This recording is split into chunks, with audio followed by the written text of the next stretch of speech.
Hey guys, what is going on? It is Brooke, or the Undead DM.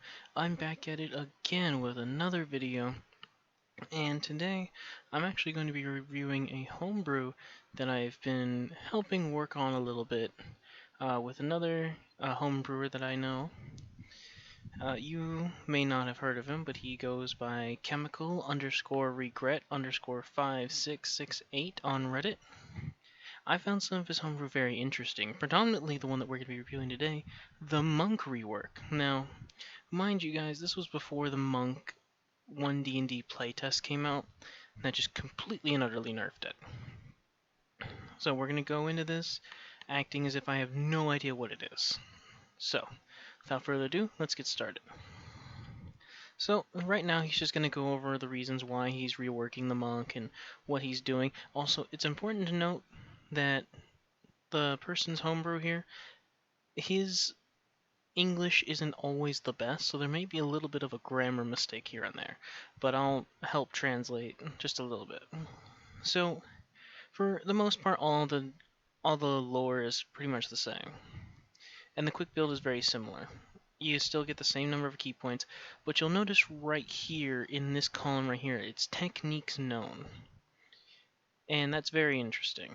But we'll get into that. You'll also notice here that they only start with a d4 here, but that is actually a mistake as far as I am aware, because I've been told that he has updated this since the last moment I spoke with him.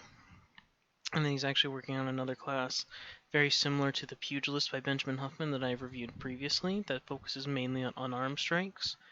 But I have been assured that this d4, it was initially a mistake, but he liked the idea. So the d4 starts at first level, and you only get the d12 at 20th level.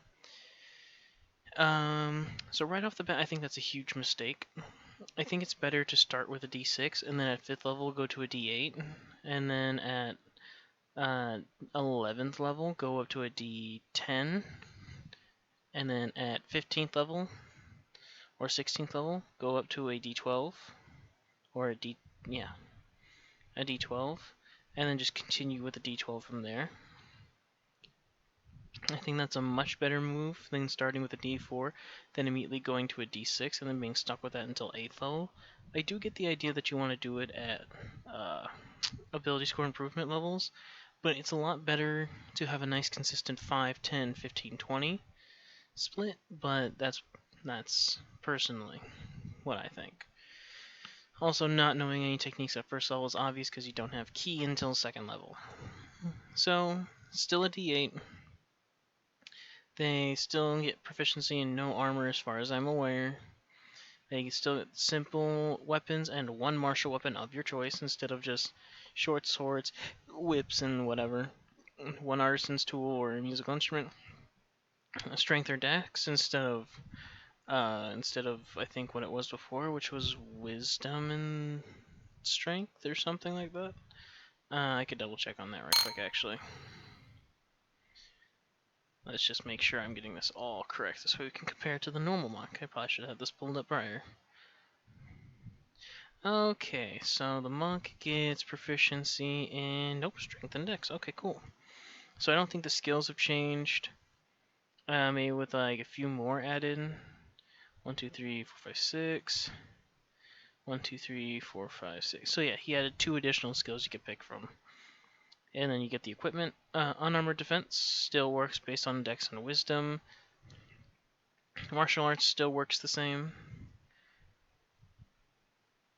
Except they added an additional feature that is different. So you still get you can use dexterity instead of strength. And you still get the d4 for martial arts, and then when you take the attack, you can use an unarmed strike as a bonus action. But he added this little portion right here that once per turn you could choose a creature, and they cannot make opportunity attacks against you for the rest of the turn. Well, this is once per turn and not once per round. Meaning you can use this on opportunity attacks as well. Or if you have your action readied, you could do it then. It's pretty interesting. Unarmored movement. while you're not wearing armor or wielding a shield. Additionally, you can take the dash, disengage, or dodge action as a bonus action on your turn. When you use one of these actions, your jump distance is doubled. So whenever you take the dash, dodge, or disengage, your jump distance is doubled. At 4th level, when you use your reaction to reduce falling damage, so this is just slow fall. And at 9th level, you get the ability to walk on water, which was basically just the improved unarmored movement feature. Key is the same, except you'll notice that the key techniques are separated by level. So with key, you get the same number of key, and you could spend 30 minutes to meditate. You could do this over the course of a short or a long rest.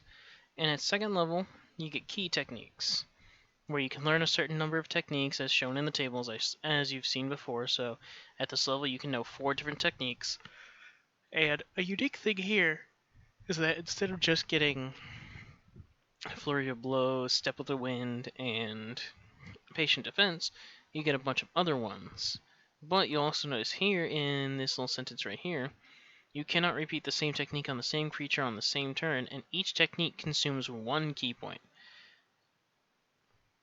And whenever you hit a creature with a key technique, the creature takes 1 additional roll of your martial arts die. And of course, you use your 8 plus proficiency plus wisdom modifier for the save. So, blocking, when a creature hits you with an attack, you can add your proficiency bonus to your AC as a reaction. Grappler, you can choose, when you try to grapple, you can choose to use acrobatics instead of athletics. Roll a martial arts die and add it to the grapple check. Life Force, as an action, you can roll a martial arts die and regain that number of hit points. Plus your proficiency bonus. Pushing Strike is basically just Repelling Blast for Eldritch Blast, but for your fists. So when you hit a creature with an armed strike, you could push it back, making them have a strength save, or be pushed 15 feet away from you. Shocking Strike, when you hit a creature, you can make it so they can't take a reaction until the end of your next turn. And finally, for the 2nd level ones, you get Sweep, where when you hit a creature with a melee attack, so it's not limited to unarmed strikes, you can attempt to knock it down, where they have to make a dex save or be knocked prone. Okay, so a few issues here is that the Life Force is an action, so you're losing out on your potential DPS, which kind of sucks, but whatever. And yeah, 1 key point for what's the equivalent of, at this level, 5 HP, because of 3.5 plus 2 for your proficiency bonus. 5 HP as an action is just not that good, especially when you have other things that can heal you for 5 HP or more as an action. And also, it doesn't give you temporary hit points, it just heals HP, meaning if you're at full HP, this is useless. Grappler is interesting, pushing. Shocking kind of negates the need to have this second ability here, where they just can't take reactions. I mean, it's nice that you can have basically a free Shocking Strike, but at that point, you don't really need Shocking Strike. Sure, it's nice to hit a dude, use Shocking Strike on him, and then you could just choose another guy to be like, you can't use reactions either, and then just walk away. Sure, that's fine. But it's not really needed. At 5th level, when you can get Blinding Strike, where if you hit a creature, they have to make a dex save or become blinded till the end of your next turn. He's also moved Deflect Missiles to a key feature, where when you or an ally within 5 feet of you are attacked with a ranged or thrown weapon attack, very nice, use your reaction to catch it. If you or the ally are hit, the damage is reduced by 2 rolls of your martial arts die, plus your dex modifier, so you no longer add your monk level, which is a bit of a nerf. And you make 1 ranged attack with a 20 to 60 foot range using the object, and the missile counts as a simple or ranged weapon. Doesn't tell you how much damage it does, it just does. Disarming attack or disarming strike, you hit a creature, they have to make a strength save or drop an item that you choose. Goading attack, pretty similar to what everyone else knows. You hit a creature, they have to make a wisdom save or take disadvantage on all attack rolls except you. Against anyone except you. Key blocking. When you hit a creature, they have to make a charisma save, or their speed becomes 0 until the end of this turn, and if they're flying, they just start to plummet. They just go 60 feet per round to the ground. Key language, bonus action. You can understand all spoken languages for 2 hours, and any creature that can understand a language can understand what you say. So this is essentially a Tongue of the Sun and Moon, but you now have to spend a key point and a bonus action to do it instead of it always being on. Again, kind of sucks because I like that ribbon feature, but oh well. Throat Strike. You hit a creature, they have to make a con save, and if they fail, they cannot speak until the end of your next turn. Good for shutting down spellcasters. At 8th level, you get the choices of Killing Intent, where when you hit a creature, they have to make a Wisdom save or become frightened of you. Lightning Step, where as a bonus action you could teleport to anywhere you could see that is within your walking distance. So at this point, because you're fast movement, you should have around 40 movement speed. So you can teleport anywhere within 40 feet, which is basically Misty Step, but for 1 key point instead of a level 2 spell slot, level 3 spell slot. Quick Strike. When you perform a bonus action that is not an attack or a spell, you can make an unarmed strike. So basically you could use Lightning Step and then Quick Strike, and you could really be a teleporting marshal. That'd be pretty interesting. Powerful Strike. Hit a creature. Whenever you hit a creature that you have advantage on, you can enhance your damage. You roll a martial arts die and add it to the damage. Okay. Strike back. When you take damage from a creature in melee, you can use your action and make an attack against it. He also moved Stunning Strike from 5th to 8th level. It's still the same con save, stunned until the end of your next turn if you hit a creature. And then 2-in-1 Strike. When you hit a creature with an unarmed strike, you can attempt to damage another creature with the same attack. You can choose another creature within 5 feet of the original, or within your reach.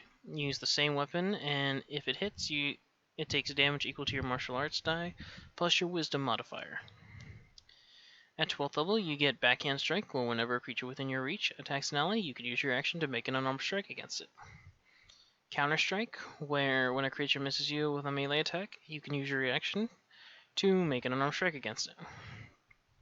In Dazing Strike, hit a creature, they have to make an intelligence saving throw, or it cannot take any reactions until the end of your next turn. Also, on your next turn, it must choose whether to get a move, an attack, or a bonus action, and it only gets one of them. Very odd wording there, but we'll get to that. Energy Drain, when you hit a creature with an unarmed strike, you gain a number of temporary hit points equal to half of the damage you dealt, and if you do this, the damage becomes necrotic. So you basically punch a guy, your damage becomes necrotic, and you heal for half, or you get temporary hit points equal to half the damage you dealt. Good for crits. Key Blast, bonus action, you create 3 glowing orbs, and you can cast Magic Missile. You can cast the Magic Missile spell without providing material components. Mantra, where whenever you make a saving throw and fail, you can use 1 key point, and you can reroll a saving throw. Basically, it's just Indomitable for monks. At 16th level, you get the options of Mental Strike, where you hit a creature and they have to make a charisma save, or roll a d10 and subtract the number from the next saving throw it makes before the end of your next turn. Nightmare, when a creature beside you is frightened, you can use your reaction to make an unarmed strike against it. Once again, good with Killing Intent. From 8th level. No Mercy, when a creature beside you is prone, use your reaction to instantly leap at it and make an unarmed attack. Trail of Cinders, when you move, your feet leave a trail of fire, and all creatures within 5 feet of where you move must make a dex save, or take a roll of your martial arts die in fire damage, and a creature or object can take this damage only once per turn. Basically, you're just walking and creating a trail of fire in the line that you walked. That's it. Wall of Ki, basically this is just Wall of Force. You spend 1 key point, and as a bonus action, you can cast Wall of Force. You can still get your monastic tradition at 3rd level. I don't know if he changed the subclass levels. Let me double check. 3, 6, 11, and 17. 3, 6, 10, and 17. So he reduced it from 11 to 10. Interesting. So he still gets ability score improvements, still gets an extra attack. At 6th level, you get 1 with the weapon, where your unarmed strike and weapon attacks count for magical. And when wielding a weapon with magical properties, you become 1 with it, and the bonus to the attack rolls also extends to your unarmed strikes. Now, what this means is that if you have a +3 longsword, and you're at level 6 monk, you get that +3 to your fists as well. Or kicks, or whatever. Get evasion, pretty standard. Body cultivation, at 11th level, you get proficiency in constitution saving throws and are immune to disease and poisons, and your martial arts die improve. Now you can make 2 unarmed strikes as your bonus action. So you have to wait all the way till 11th level to basically get flurry of blows all the time. Soul cultivation, you get proficiency in all saving throws. So basically it's still Diamond Soul. Harmony also at 13th level. You could choose two key techniques between 2nd and 5th levels that you already know, and once per round you can perform one of the key techniques without expending key points. And at 18th level, instead of 2 techniques, you can now choose 4 between 2 and 12th level, and you can perform them without expending key points. And by spending 8 hours, you can exchange all key techniques for other ones. So basically by going through a long rest, you can basically swap all of your techniques. Timeless Body, basically the same thing as you've always known, but also in addition, you can spend 6 key points to cast Astral Protection, and you cannot take anybody with you, and Enlightenment. You can take an additional reaction between each of your turns, and you can use both Inner Key and the Key of Heaven and Earth each time you roll for initiative. You'll always have at least 4 keys, so it's still the same capstone as we've always had. I'll go over the different subclasses in a different video, but I just kind of want to go over this. So, overall, it is a slight improvement. He did condense some of the abilities down, but it's not... Some of these don't really make a lot of sense. So, the key techniques... Life Force being in action at 2nd level makes no sense, because Paladins get the same thing, but even now, Paladins, in the new 1D&D playtest, their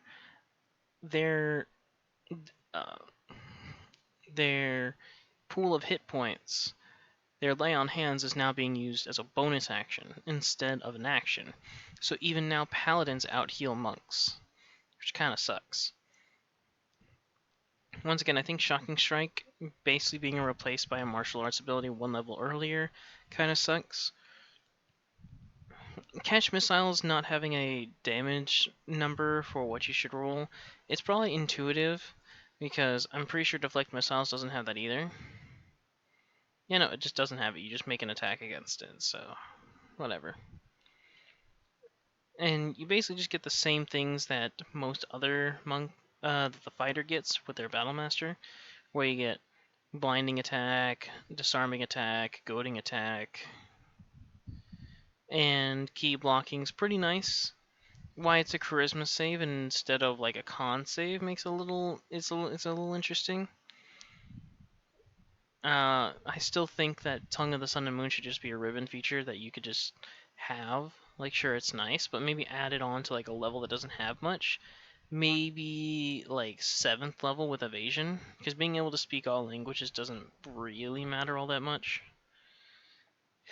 Throat Strike is nice. Everything in the 8th level, from Killing Intent all the way up to 2-in-1 Strike, is pretty okay. But I think Stunning Strike needs to go back to 5th level. So basically get rid of Key Language, put it as a base feature, and then put Stunning Strike back at 5th level. Because even Monk in the 1D&D playtest, as nerf as it got, Stunning Strike is still at 5th level. Moreover, I think some of these just need better wording. It's just a little strange. 12th level, once again, at this level, most spellcasters have things like Wall of Force already. And at 12th level, having to wait this long when spellcasters already had access to Magic Missile 11 levels earlier is a bit sad. And also, you only gain temporary hit points with Energy Drain equal to half the damage instead of all the damage. It's a bit strange. Dazing Strike is fine. Counter Strike is... Okay, Backhand strike and counter strike are weird. So backhand strike is specifically only for allies, and counter strike is for you. Why not just put these both into the same ability? Like saying alternatively, if like just saying whenever a creature within your reach attacks you or an ally, attacks or whatever, misses you or an ally, you can make an attack. Why does it have to be two separate ones? You're now covering two different niches that one ability can do. At 16th level, Mental Strike, and a D10, it's nice, but again, at this level, people can polymorph into dragons. This is basically, and this is, you're never going to get to these. No Mercy, it's not enough. Nightmare, this needs to be like an 8th level with Killing Intent. Nightmare needs to be with Killing Intent at 8th level. Trail of Cinders is so weak. It's only one roll of your martial arts die, and it's throughout your whole movement. Sure, that's a very large line, but the fact that it's only 5 feet wide makes me think that this should be with the 5th levels. It's just so incredibly weak. If this also allowed you to pass through enemies like spaces and make them immediately take the damage, it still probably would maybe belong at 8th. Probably still 5th. 5th is at probably the absolute latest I would put something like this. And Wall of Key, once again, you're getting the ability to cast Wall of Force like 4 to 5 levels later than every other spellcaster gets to. So, like, put this at 12th level. That's why you're at least, like, not even that far behind most spellcasters. One with the weapon is very interesting, but it also kind of, in my opinion, I know it's not factual, but in my opinion, it kind of invalidates melee unarmed strike monks, because now you're incentivizing them to just use weapons. Yes, a lot of the times the monk weapons that you're going to be getting are good, and your fists just aren't as good. Because if you read this again, you can become one with its bonus to attack and damage rolls also are used on unarmed strikes, but none of their effects. Meaning, if you have something like a luck blade, you can't just have the luck blade in your hand, put it on your back, and now your fists become luck fists. That's not how it works. It's just if you have a +3 luck blade that deals an additional d8 force damage on hit, you get that additional d8 force damage and that bonus to hit, but nothing else. You don't get the magical effects, which again would be insanely busted, but at this point, why not just use the weapon? At 6th level, your martial arts die is only a d6, and since you get proficiency in one martial weapon of your choice, why not just pick the biggest one? There's no restrictions on it, it's just one martial weapon. Yeah, just one martial weapon, not lacking the two-handed or heavy property, so why not just take a great axe? You're never going to get to that damage with your fists anyway. But then again, he also did remove monk weapons entirely.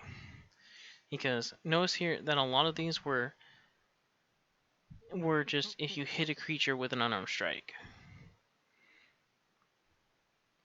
Or with an attack, which would also work with your monk weapon, but there's no monk weapons. There's not a specific line stating monk weapon, it just says attack. Which can work, but again, that just kind of makes punching monks even less relevant. Because now, why would you do that? Why would you play a fist monk when you could play a great axe monk and do more damage? Body, like, evasion's fine. Body cultivation. Waiting till 11th level to get Flurry of Blows when most monks have already had it since level 2 is a bit sad. Yeah, it doesn't cost key points, but no, I don't know about that one. I think Soul Cultivation is the same level as you get Diamond Soul. It's actually one level earlier, so my correction. Harmony, it's nice once per turn, or once per short or long rest, I think is what it says. Oh no, it's once per round. So once per round, you can just perform 2 key techniques without expending key points. It's nice. but having it be restricted to second and fifth level keys, and then at 18th level you can go only up to 12th level instead of 16th level. I would make it second. I would make it second and to eighth, and then you can choose four key techniques of any level and cast each of them once without expending key points. Timeless Body, it's fine. Enlightenment, this needs to be better. This is a capstone. Getting only 4 key points is just sad. Just allow them to regain half key points. Even half key points probably isn't enough, because if you run out of key, you're screwed. Literally just allow them to, whenever you roll initiative, regain all key.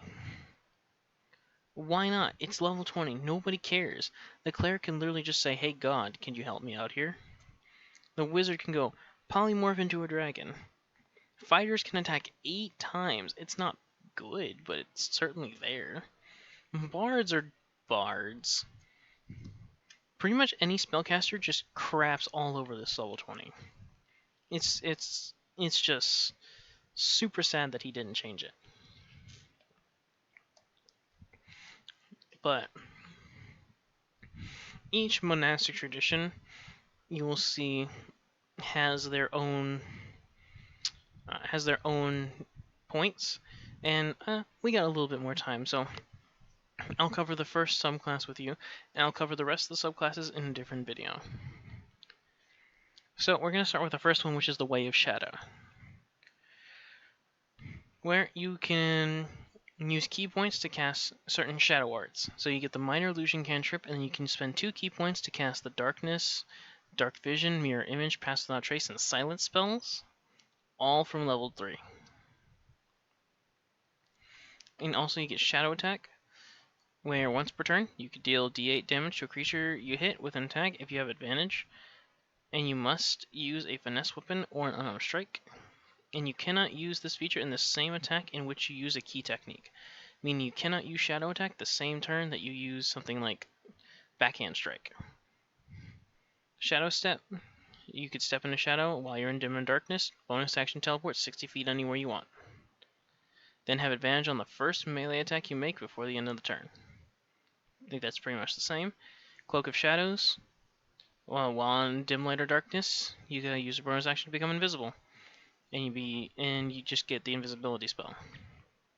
And at level 17, you get Opportunistic or Opportunist, where whenever a creature within 5 feet of you is hit with an attack made by a creature other than you, use your action to make an attack.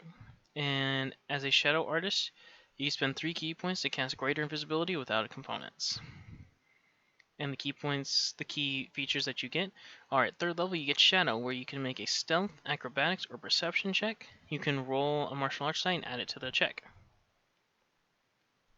At 5th level, in place of one of your attacks, you can launch a Shadow Shuriken, where it has the same statistics as a dart. And when you attack something in dim or darkness, you have advantage on the attack. Not that good. At 8th level, you get Shadow Tentacles, where when you hit a creature with an unarmed strike, summon a tentacle, and if they succeed a strength save, they are not restrained until the end of your next turn. But if they do fail, they are restrained. At 12th level, you get Open Wound. When you hit a creature with an unarmed strike or finesse weapon, they have to make or at the start of each of its turns, it's got to make a con save, or take a martial arts die worth of necrotic damage. And after 3 saving throws, the bleeding stops. So this effect just ends after 3 turns. And at 16th level, you get Shadow Terrain. Take 10 minutes of meditation. You cast the spell Hallucinatory Terrain without material components. It's active for an hour, but if you are within range of it, you can maintain it by consuming 1 key every hour. Overall, it's looking very interesting for this version of the monk. Me, personally, I like the idea of the different key techniques and them all having a very nice stagnant cost across each of them. This way, you don't have the very interesting dilemma of running out of key very, very quickly. But I've also noticed that you don't have the ability to use Uncanny Dodge, or not Uncanny Dodge, but Step of the Wind or anything like that. Yes, you can take the dash, disengage, or dodge actions as a bonus action using your unarmed movement, which is fine, and you don't have to spend key points for it. That is an improvement. I will give it that. But you're still spending your bonus action, which I don't think is that bad, and it's not costing key. So overall, it is an improvement, though what I would recommend is maybe condensing a few of these techniques down, because I think having backhand strike and counter strike at 12th level being two separate abilities is a little bit strange. I think Nightmare not being with killing intent is a bit strange. Trail of Cinders being so weak for 16th level is strange. Wall of Key not being at 12th level is very strange. Everything about like the weirdness of the level progression seems very weird when it comes to key techniques. I'm very interested to see what he did with Kensei Monk and with Way of the Four Elements Monk, because if this is how it's going, I'm very scared. But overall, it's not bad. It just needs a lot more work. And I think 1D&D is trying, but I will definitely be doing my own take once I get Rogue done. Kind of taking a lot of inspiration from this, but if you liked the video, please leave a like, leave a comment, subscribe if you want to see more, and if you want to check him out, that is once again chemical_regret_5668 on Reddit to check out more of his homebrew. And without further ado, I will see you all in the next episode where I go over the rest of the subclasses for this monk and let you know my general thoughts about it and see how we do. Alright, later.